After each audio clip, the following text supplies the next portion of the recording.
हवामान खात्याने विदर्भात सरासरीपेक्षा जास्त पाऊस पडणार असल्याचा अंदाज हवामान खात्याने व्यक्त केला असून अतिवृष्टी व पुरामुळे जनजीवन विस्कळीत होणार नाही तसेच बाधित होणाऱ्या गावांसाठी विशेष कृती आराखडा तयार करून प्रशासकीय यंत्रणा सज्ज ठेवण्याच्या सूचना विभागीय आयुक्त विजयलक्ष्मी बिद्री यांनी आज दिली।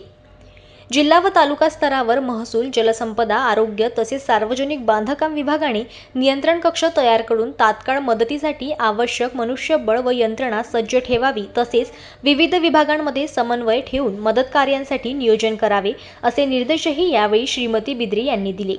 नागपूर विभागातील मान्सूनपूर्व नियोजनाचा आढावा आज विभागीय आयुक्त कार्यालयाच्या सभागृहात घेण्यात आला। त्यावेळी मार्गदर्शन करताना विभागीय आयुक्त बोलत होत्या।